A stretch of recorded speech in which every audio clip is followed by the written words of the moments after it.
ரொம்ப டீப்பா போறப்ப கைத்தட்டு கைத்தட்டுனா எங்களுக்கு பாதியில சொல்றீங்க. இன்னும் கொஞ்ச நாள்ல என்னோட அறிவுபூர்வமா ஒரு விஞ்ஞானமா 50 பேர் வந்தா 50 மிஷின் வச்சிடறேன். எல்லாத்துக்கும் ஒரு பட்டன் மட்டும் அமர்த்திருங்க, முடிச்சா சொல்ல மாட்டீங்க. இனிமேல் கைதட்டுற ஒரு வாங்கி எல்லாத்தையும் கொடுத்துடலாம் பாருங்க. அது உங்களுக்கு பிரச்சனை சார். கைதட்டுங்க நீங்க பட்டன் அமர்த்தீங்கன்னா 5 நிமிஷம் கைதட்டும். அது எல்லா அவங்களும் மட்டும் காமிக்கல.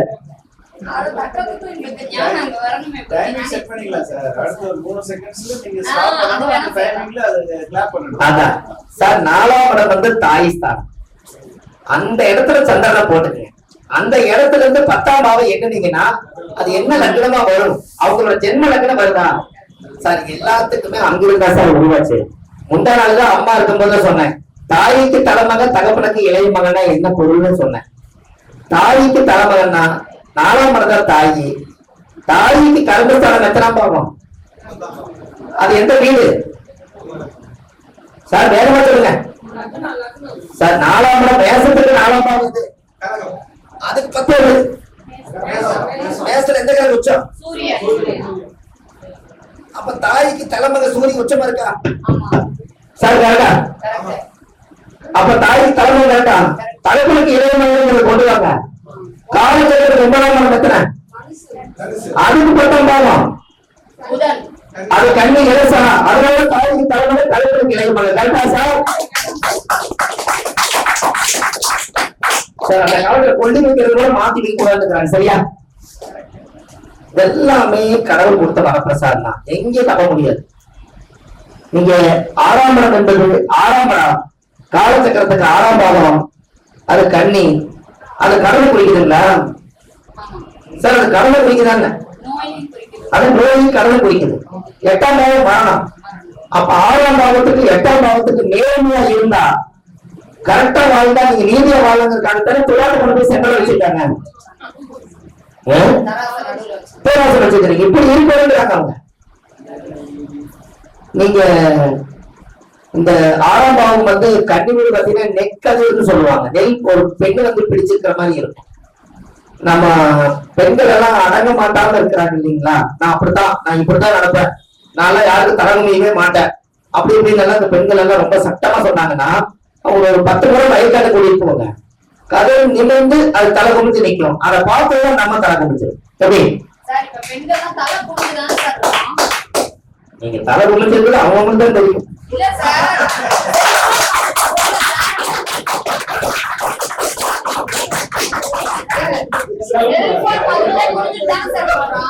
செல்போனே குமிஞ்சு பாக்குறாங்கல்ல, தலை குமிச்சு.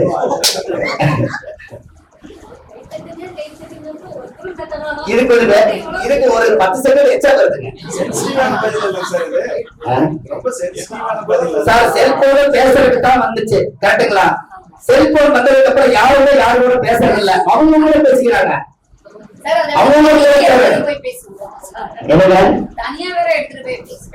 சார் நல்லா ஞாபகம் வச்சுங்க. நீங்க உங்க போன்ல நீங்க வச்சிருக்கிறது அத்தனை பேருக்கு கிளைண்ட் நல்லா இருக்கும்னு சாமியோட கருவறைக்குள்ள கொண்டு போய் போனை கொண்டு போய் வச்சு ஒரு அர்ச்சனை பண்ணி சாமி கும்பிட்டு போயிட்டு அந்த செல்போன் இருக்கிறவங்க எல்லாரும் நல்லா இருப்பாங்க. கோயிலுக்கு போனீங்க என்ன சார்? என்ன சார்? சார் சாமி பாதத்துல நம்மளே வச்சு எடுத்துட்டு போதும். நம்ம கும்பிடுறவங்க அங்கே வைங்க. இந்த செல்போன்ல இருக்கிறவங்க 3000 பேர் இருப்பாங்க. 3000 பேர் நல்லா இருக்கும் வேண்டுங்க. எண்ணம் பிரதிபலன் போயிருங்கிறாங்க. புரியுதுங்களா? நம்ம வீட்டுல வைக்கலாம் சார், அது உங்க கோயில நினைச்சிட்டாங்க சார். சார் வீட்டுல கோயிலுக்கு போறீங்க, எனக்கு அர்ச்சனை பண்ண உனக்கு அர்ச்சனை பண்ணுன்னா சொந்தக்காரங்க பண்ணலாம். நீங்க ஜோசியர் நம்ம கிளைண்ட் நல்லா இருந்தா தான் நமக்கு 2 மணி வரும். அப்ப அந்த கிளைண்ட்ல இருக்கிறவங்க எல்லாத்துக்கும் அர்ச்சனை பண்ணணும். இந்த செல்போன் இருக்கிற அத்தனை ஜீவன்களும் எல்லாரும் நல்லா இருக்கணும் ஒரு அர்ச்சனை பண்ணி சாமி கிட்ட சொன்னீங்கன்னாலே பிரபஞ்சம் எடுத்துக்கு உங்க மனசு நல்ல மனசும் தெரியுமா தெரியாது சார். குழந்தைகளுக்கு மெமரி லாஸ் ஆயிடுச்சு, அதனால நல்லா படிக்க மாட்டேங்குதுன்னு ஒரு பிரச்சனை இருக்கா இல்லையா? அப்ப நீங்க என்ன பண்றீங்கன்னா அந்த பொண்ணு கிட்ட இருக்கக்கூடிய செல்போன் இருக்கக்கூடிய மெமரி ஸ்டோரேஜ் அதிகமா இருக்கிறத ஒரு கம்ப்யூட்டர்ல கொண்டு போய் சேவ் பண்ணி வச்சுட்டு அந்த மெமரி ஒருத்தருக்கு தாராளமா கொடுக்க சொல்லிட்டு புது மெமரி வாங்கி கொடுங்க, மெமரி நல்லா வரும்ல.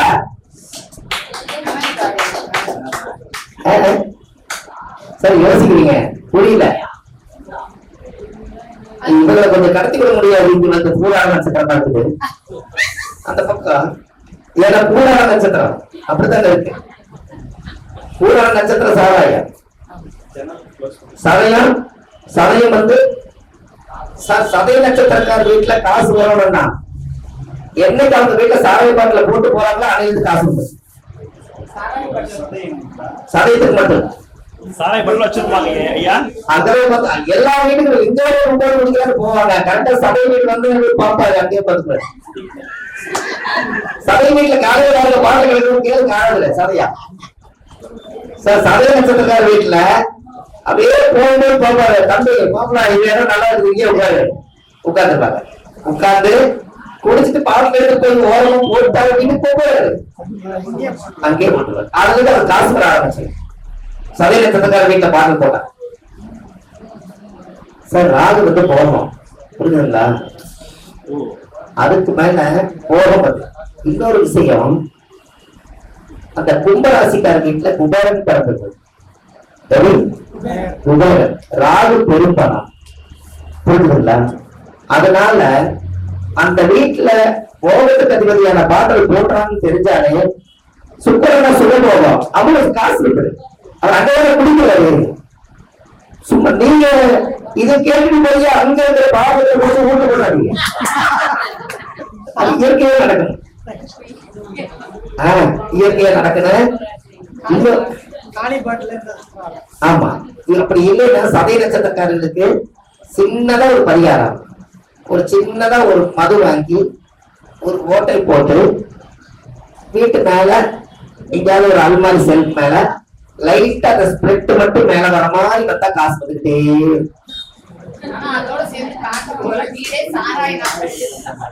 அதான் லைட்டா ஓடணும், லைட்டா போடும். அப்படியே ஸ்பிரிட் வெளியே வந்துச்சுன்னா சதய நட்சத்திரக்காரர்கள் பொறுத்து மத்தவங்க வச்சுருக்க கோவம் தான் குடிச்சு போட்டு மறுபடியும் வருவாங்க. ஏனுங்கம்மா அவங்க வீட்டுல பாட்டு நடக்கிற பாருங்க போய் போட்டாங்க. இல்ல ஒரு ஹோல்ஸ் போட்டு அவங்க வைக்கிறது காசு வரும்.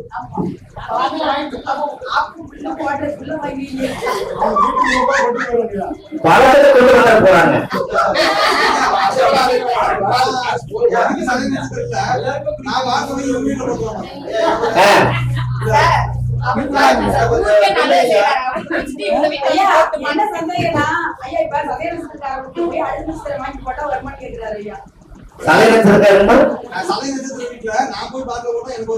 உங்களுக்கு வரல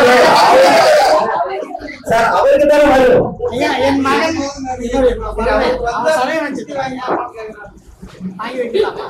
அதாங்க லைட்டா அந்த ஸ்பிரிட் இருக்கணும் சார். ஒண்ணும் வேண்டாம், நல்லா யோசிச்சு பாருங்க சார். அந்த சதய நட்சத்திரத்துல போகமா, போகத்துக்கு அதிபதி தானே, அது குபேரன் பிறந்த நட்சத்திரமா. சுக்கரன்ங்கிறது மது.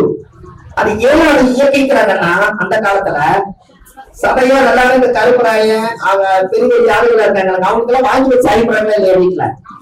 அது ஏமாந்த வீட்டுல சபையும் இருக்கு. அதுல இருந்து அந்த கும்பிடுறதையும் நல்லா இருப்பாங்க. ஆனா பிரச்சனை இதனாலதான் பாத்துங்க சார், புரியுதா? பத்து சாமி மூலமா வீட்டுல சபையும் இருக்கும். என்னைக்காவது ஒரு நாள் அவர் இறந்து போனவங்களுக்கு குடிப்பாரப்பா, அதனால ஓபன் பண்ணி வைப்பாங்க. அதுல இருந்து ஒரு ரெடியா இருக்கு. அது சதயத்துக்கு மட்டுமா சார்? எதுக்கும் பொருளாது. அது மட்டும்